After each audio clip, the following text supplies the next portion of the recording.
Fala galera, continuando aqui o surgimento da Bíblia do Conrad Schmidt, vamos tentar avançar aqui, na parte final, né, no capítulo final do primeiro capítulo que a gente estava estudando nos outros vídeos, ele menciona sobre o que seria o conteúdo oculto com a ideia do livro apócrifo, né, e também dos livros pseudônimos, que na verdade utilizariam o nome de alguém conhecido no ambiente a ser lido, sendo que esse nome traria, então, seria transferir a autoridade ao livro. Tá? Ele menciona, claro, o exemplo de Moisés, que é o exemplo clássico. Voltando aqui ao livro, vamos partir já para o segundo capítulo, tá? Cultura escrita e produção literária na época do reinado de Israel e Judá, séculos 10 a 6 antes de Cristo, tá? Então, tentar percorrer aí 400 anos, né? O autor já inicia aqui uma ideia provocativa, né, que eu considero provocativa. Por quê? Ele menciona que a própria Torá não compactua com a concepção de que Moisés tem escrito a Torá em sua totalidade, tá? Ele menciona aqui que, segundo o Êxodo 17:14, ele teria realizado a transcrição da batalha contra Amaleque, de acordo com Êxodo 24:4, livro da aliança. Êxodo 34:28 afirma ter ele escrito a segunda versão dos 10 mandamentos após ter quebrado a primeira, ou seja, as tábuas escritas pelo próprio Deus. Ele anotou as estações da caminhada pelo deserto, segundo Números 33:2, a segunda e a lei deuteronomística anterior, segundo Deuteronômio 31:9, e a canção subsequente de Moisés, Deuteronômio 32, de acordo com Deuteronômio 31:22. A própria Torá, ele conclui, não compactua com a concepção de que Moisés a tenha escrito em sua totalidade. Ela só é indicada na formulação de escritos bíblicos posteriores, que falam da Torá de Moisés, a exemplo de Daniel 9:11, Esdras e Neemias. Tá? Mas o Talmud babilônico, surgido entre os séculos 2 e 6 depois de Cristo, afirma que os últimos 7 versículos da Torá, Deuteronômio 34, 6 a 12, não provém de Moisés, mas de Josué, já que neles são descritos a morte e o sepultamento de Moisés. É que ele menciona aquela famosa afirmação, né, de que é impossível que Moisés tenha descrito sua própria morte, então a gente já tem aqui a primeira definição. Qual que é a primeira solução que surgiu aí na discussão, por que não, teológica dentro do judaísmo para justificar essa incoerência, né? A incoerência, então, é justificada com a escrita provinda de Josué sobre a morte de Moisés. E olha só que interessante, Josué tem autoridade também sobre o texto. Então, de qualquer forma, fez-se a atribuição novamente a um personagem de autoridade para justificar a formulação de um texto de autoridade. Então, a pessoa, a autoridade enquanto sujeito, justifica o texto enquanto autoridade. O autor ele menciona o seguinte: Moisés foi provavelmente um personagem histórico, uma figura histórica. Durante sua provável época de vida ainda não existia o hebraico, cuja escrita alfabética acabou se desenvolvendo inicialmente na língua fenícia. A análise histórico-literária da Torá mostrou com certeza que seus textos não pertencem ao segundo, mas ao primeiro milênio. Isso implica que a época pré-estatal de Israel e Judá necessita ser descartada como tempo de produção literária da Bíblia, mesmo que dentro do referido período tenha havido tradições orais de dito sabedoria, narrativas e cânticos, os quais, por sua vez, também poderiam ter entrado de uma forma ou outra na Bíblia. A época de Davi e Salomão, cerca de 1000 a.C., os primeiros reis de Israel e Judá é descrita pela Bíblia como culturalmente muito ativa. Seus reinados são considerados como a idade de ouro da fundação de Israel. Aí eles mencionam que Davi e Salomão são atribuídos não somente como reis, mas também como escritores. Né? Ele menciona aqui 73 salmos atribuídos a Davi. E segundo o rolo da Gruta 11 de Qumran, remontam a ele, inclusive, mais de 4.000 textos. Então, os manuscritos, né, o que sobrou dos manuscritos do Mar Morto, a gente tem a atribuição de 4.000 textos atribuídos a Davi. Em relação a Salomão, os livros de reis constatam ter ele composto 3.000 provérbios ou 1.500 cânticos. Além disso, por meio dos títulos dos livros da tradição bíblica, ainda lhe atribui a redação de provérbios eclesiásticos. E aqui ele faz o contraponto, né? O primeiro contraponto que é que a reconstrução histórico-arqueológica de Davi e Salomão apresenta um quadro diferente, que é justamente a pesquisa realizada pelo Israel Finkelstein. Não haveria comprovação de um Estado desenvolvido, tampouco existem extensos textos epigráficos primários que pudessem sugerir a existência de um sistema desenvolvido, né, de escrita. A expansão político-militar relatada na Bíblia para o reinado de Davi, segundo Samuel 8:10, 2:10, é historicamente impensável para esta época. A população estimada para Israel e Judá, na época, era aproximadamente de 55 mil pessoas, o que daria um exército de no máximo 1.500 soldados. Aí ele conclui que, no que se refere à época de Davi e Salomão, provavelmente existe uma memória criativa do que mais memória criativa do que a história real. E aqui o mais interessante é que a gente retorna àquele debate do Mário Liverani da construção da história fictícia dos feitos de determinado povo ou de um sujeito que é fundacional ao povo para justificar então a vinculação desse povo à terra. Né? Isso daí era normal no passado. A questão é que a normalização percorreu até os dias de hoje. Né? Então essa normalização faz às vezes aí de substituição de política pública. Basta ver aí que de forma recorrente existe a idealização do povo eleito, e esse povo eleito, a quem foi dado uma terra, merece, por conduta divina, permanecer em determinada terra. Essa é a linha do Mário Liverani. Tá?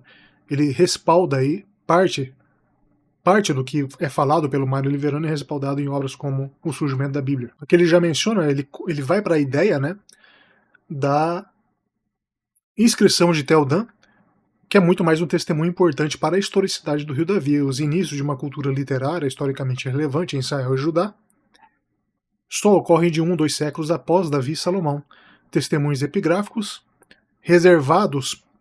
conservados permitem reconstruir esse desenvolvimento em linhas gerais, o surgimento da cultura da escrita do Levante. Inicialmente, porém, cabe lançar um olhar sobre o contexto histórico-religioso dos primeiros históricos da literatura bíblica. Lembrando que a posição do Mário Liverani sobre a Estela de Tel Dan não tem muita correlação daquilo que é falado, por exemplo, pelo Israel Finkelstein e também pelo Conrad Smith. Por quê? Ele menciona que essa Estela de Tel Dan não faz a comprovação de um reinado de Davi, e sim de uma casa de Davi, justamente pela vinculação do povo ao patriarca, não necessariamente ao rei. Tá? Então, a casa de Davi, por caracterização da forma como está escrito, a nomenclatura específica de Davi, ele não entende que seria a confirmação da historicidade do personagem, e sim da casa. Tá? Lembrando que isso daí é uma diferença fundamental, tá? É uma divergência aí fundamental, porque uma coisa é a identificação da casa é absolutamente irrelevante se você quiser trazer aí a ideia da historicidade de determinado personagem, tá? As casas, exemplo das tribos, né? Você tem a casa de Davi, é exemplo da tribo de Benjamim, da tribo de Levi, etc, etc, que não tem vinculação direta com a formação do personagem. O personagem, na verdade, ele seria apenas a figura de instituição de determinado povoamento que estaria então atrelado a determinada casa ou então a determinado patriarca. Em seguida, o Conrad Smith ele já vai parte para a ideia da cultuamento, né, das práticas culticas que já permeiam aí os textos do Antigo Testamento, do Primeiro Testamento, né, ou então da própria Torá. Ele menciona sobre, aparentemente ele descreve uma procissão, né, que daí no caso do de Salmo, e aqui mais para frente ele coloca que a tradição das imagens de touros em Betel e Dan permite inferir que Yahvé também podia ser imaginado em forma de touro. A identificação dessas imagens de touros com bezerros em 1 Reis 12:28 baseia-se em sua rejeição na Bíblia. Uma inscrição assíria de Sargão II pressupõe também que no santuário de Samaria existiam imagens cultuais. Para Judá, cabe ser mencionado em especial o santuário em Arad, ao norte de Negev, cujo objeto mais santo revela que ali Yahvé foi venerado em forma de uma estela, ou seja, uma coluna de pedra. Embora a situação arqueológica não esteja bem clara, os restos encontrados de uma coluna de pedra vermelha com mais de ou menos 90 centímetros de altura sugerem a probabilidade dela ter servido para a representação de uma divindade. Já aí, então, no próprio surgimento da relação cultica de Israel e Judá com a divindade, a gente já tem aí a especificação de objetos de culto, né? Como exemplo, os próprios ídolos, as estelas e construções que faziam então a vinculação daquilo que era visto, daquilo que era sentido, tocável, com a própria divindade, né? Essa era a finalidade essencial para a finalidade da formação do objeto cultico, a exemplo do que a gente tem hoje com as estátuas de santos, por exemplo, dentro do catolicismo romano e ortodoxo. Aí aqui uma importante distinção, tá, do que o autor faz. Ele faz a desvinculação da religião de culto para uma religião de livro, tá? Então, a meu ver, essa distinção que ele faz aqui é uma distinção sim importante, porque outros autores trabalham uma simbiose entre o culto e o próprio livro, tá? A ideia de estar inserido determinada ordenança por escrito, uma ordenança escrita atribuível a determinada autoridade, como por exemplo você tem na Torá, e Yahvé disse a Moisés, e Moisés disse tal coisa, quando você tem essa vinculação, você não necessariamente está excluindo o objeto de culto. Na verdade, você está fazendo a transferência de autoridade a um livro que depois irá fazer às vezes de uma legislação local. Então, essa diferença aqui que ele faz não é acompanhada por outros autores, tá? A religião de culto para uma religião de livro, ou seja, essa divisão que ele faz de religião de culto, atribuível então à ideia das estelas, estátuas, etc., e a religião de livro, em outros autores, isso é trabalhado como simbiose, como sincretismo. É que ele continua que com a perda do local central de culto, desenvolveram-se os fundamentos de uma religião não dependente do culto. A época do assim denominado exílio babilônico foi de fundamental importância para o surgimento da Bíblia, e de forma correspondente muitas vezes também se costuma associar com ela o início da época do judaísmo, ou seja, da forma da religião do antigo Israel e Judá, apoiada na escritura, forma que associa o compromisso com a Torá e a fé em um só Deus. E aqui a gente tem aquela famosa figura da terracota da região montanhosa da Judéia, que tem a Yahvé de um lado e a Zerá do outro, tá? Lembrando que é trabalhado pelo Mark Smith a ideia da Sheá, a Zerá, que seria então a consorte de Yahvé, tá? E aqui ele já inicia então a conexão entre o que é objeto de culto e objeto de livro e aquilo que é objeto então de disputa no tempo de Jesus. Ele menciona, depreende-se facilmente que essas disputas no tempo de Jesus não giram em torno de escritos sagrados, mas do culto sacrificial do templo. Na época, os livros da Bíblia hebraica claramente já se encontravam finalizados em essência e muito provavelmente também se encontravam disponibilizados no templo, embora no contexto da religião judaica naquela época não lhes fosse atribuída a importância central. No centro estava muito mais o templo de Jerusalém. Então a gente retorna, inclusive o Mário Liverani trabalha essa ideia, né? Da ideia do o templo de Jerusalém, ele era o templo de Yahvé, sendo que por replicação de costumes do Oriente Próximo você necessitava de um templo para fazer a vinculação de uma divindade a seu povo. Então o templo ele era necessário, tá? E o templo de Jerusalém, tanto na primeira destruição, na época babilônica, que coincide com o próprio exílio, e também em 70 depois de Cristo, nessas duas ocasiões houve então a disseminação da ideia da idealização do retorno ao livro. Posteriormente, então, depois da destruição do templo em 70 depois de Cristo, a gente tem a formação do Talmud babilônico, tá? Um Talmud babilônico em que é encontrado em alguns autores como uma reação, inclusive, ao desenvolvimento teológico cristão dos primeiros séculos. Tá? Lembrando, isso é interessante de trabalhar em alguns aspectos aí. O Talmud babilônico, tal como conhecido hoje, é uma reação ao desenvolvimento teológico cristão dos primeiros séculos. E aqui ele continua que a época bíblica está, portanto, cunhada pela existência de um culto no templo. Ela, entretanto, conhece diversos escritos e coletâneas de escritos que surgem gradativamente e adquirem importância, ou então caem no esquecimento, sendo eliminados. Não só as partes mais recentes da Bíblia hebraica que testemunham a concepção de que textos possuem santidade, podendo se tornar eles próprios objetos de veneração cultica. Em Neemias 8 é descrita a leitura da Torá por Esdras.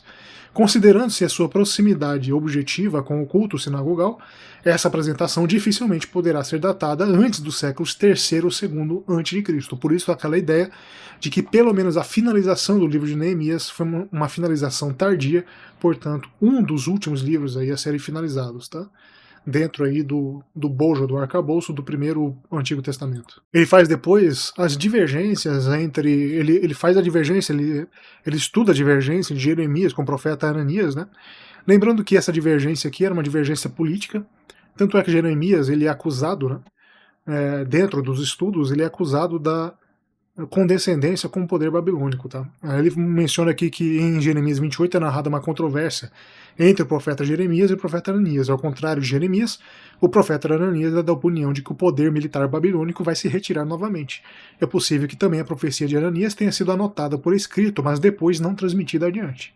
Além disso, a própria Bíblia cita alguns escritos não mais existentes. E aqui a gente retorna lá àquela ideia do raciocínio circular da Bíblia, interpretando a Bíblia, que é afastado aí pela maioria aí dos estudiosos sérios. Né? Livro das Guerras de Yahvé, livro do Cântico, o livro da história de Salomão, o livro da história dos reis de Israel e o livro da história dos reis de Judá. Né? Livros perdidos aí, não mais existentes aí para consulta, apesar de mencionados. Em seguida, depois ele já inicia o tópico do surgimento da cultura escrita no Levante. Isso daqui a gente vai deixar para um próximo vídeo, tá? Acredito que foi suficiente aí para a gente avançar aí nesse livro, tranquilo? Fico por aqui então, um grande abraço, tudo de bom.